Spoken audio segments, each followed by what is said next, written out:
Hello dear student, बच्चों हम इस क्वेश्चन का ऑलरेडी एक मेथड कर चुके हैं। सेकंड मेथड पे बात करेंगे तो हम और कैसे इस क्वेश्चन को कर सकते हैं।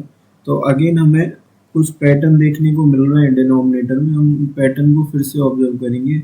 जब भी हम इस तरह के क्वेश्चन कर रहे होंगे तो हमें इन पैटर्न को फोकस करके इनका nth टर्म लिखना होता है बच्चों। तो अगर आप देखो इसको तो ये 1 हो गया, ये 2 हो गया, ये 3 हो गया, ये 4 हो गया। अगर हम इसका nth टर्म लिखने का ट्राई करें तो हम ऊपर तो r लिख रहे होंगे, टी आर लिख देता हूँ मैं। तो ऊपर तो मैंने r लिख दिया न्यूमरेटर में। अब डिनोमिनेटर में मैं क्या लिखूँ, ये वाली बात आती है। तो अगर आप देखो तो ये 5 हो गया, ये 65 हो गया।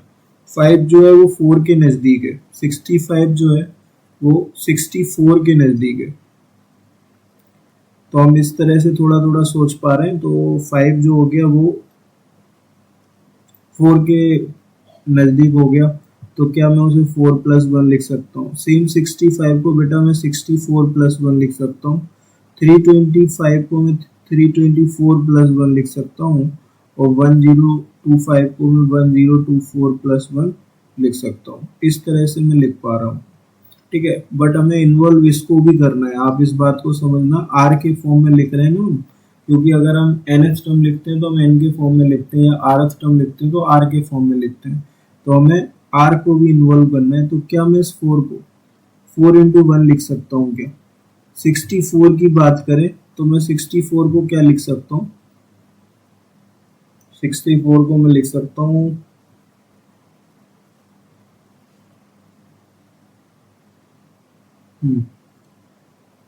4 इंटू 16 मैंने लिखा, प्लस 1 लिख दिया।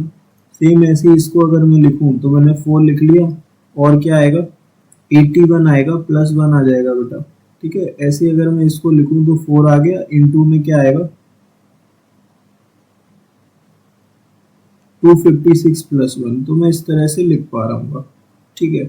इधर प्लस 1 आ गया। अब आप ऑब्जर्व करो तो 16 को मैं 2 की पावर 4 लिख सकता हूँ, जिससे ये ऊपर वाला टर्म इन्वॉल्व हो जाएगा। 81 को मैं 3 की पावर 4 लिख सकता हूँ, जिससे ये ऊपर वाला टर्म इन्वॉल्व हो जाएगा। 256 को मैं 4 की पावर 4 लिख सकता हूँ, ऊपर वाला टर्म इन्वॉल्व हो जाएगा। इसका मतलब मैं इसको 4 r की पावर 4 प्लस 1 लिख सकता हूँ।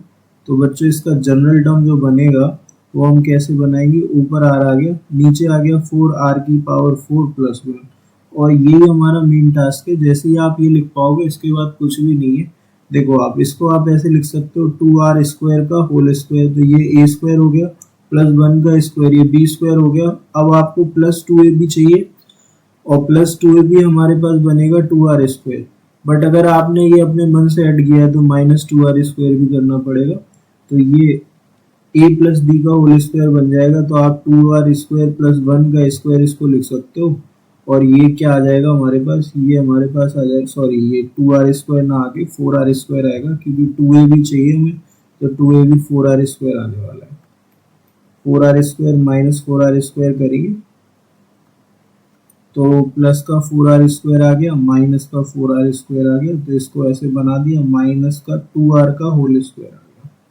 अब ये a square minus B square बन गया। तो आप इसे लिख सकते हो 2r स्क्वायर प्लस का 2r प्लस का 1 आ जाएगा, एक फैक्टर। और दूसरा आप लिख सकते हो 2r स्क्वायर माइनस का 2r प्लस 1 आ जाएगा। ये दो फैक्टर आपको मिलेंगे, और इन दोनों के प्लस या माइनस से r बन जाना चाहिए। तो अगर मैं दोनों को माइनस करने जाता हूँ तो मुझे लगता है कि 4r बन जाएगा। तो मैं इसको ऐसे लिख रहा हूँ, 1/4 लिखा, और फिर 4r आ गया, और नीचे क्या आ गया? 4r की पावर 4 आ गई, प्लस का 1 आ गया, ठीक है। इस 4r को मैं ब्रेक करके लिख दूंगा, तो 1/4। और जब मैं ब्रेक करूंगा तो मैं कैसे लिख पा रहा हूँ? 2r स्क्वायर प्लस का 2r प्लस का 1 आ गया, माइनस के साथ हमारे पास आ जाएगा 2r स्क्वायर माइनस का 2r प्लस का 1 आ गया बेटा। और नीचे डिनोमिनेटर में हमारे पास सेम चीज़ फिर से लिखी होगी, 2r स्क्वायर प्लस का 2r प्लस 1, और दूसरा फैक्टर 2r स्क्वायर माइनस का 2r प्लस का 1। तो ये आ गया। सेपरेट कर देते हैं।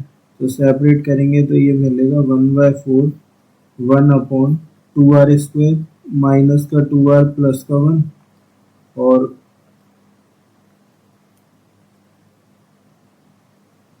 और क्या आने वाला है, और आने वाला है हमारे पास माइनस आ जाएगा एंड 1/2r² प्लस का 2r प्लस 1। तो इस तरह से हम ब्रेक कर चुके हैं इस क्वेश्चन को। अभी कुछ नहीं, हमें वैल्यू पुटिंग करनी है। तो इधर सिग्मा लगा है और r की वैल्यू क्या होने वाली है, r की वैल्यू 1 से लेके 10 होने वाली है। ठीक है, तो हमें पता है टेलीस्कोपिक सीरीज में टर्म कटना स्टार्ट हो जाएंगे। तो 1/4 तो बाहर है, उसको बाहर रहने देते हैं। अब ये 1 लिखते हैं, तो 1 लिखा तो ये 1 आ जाएगा।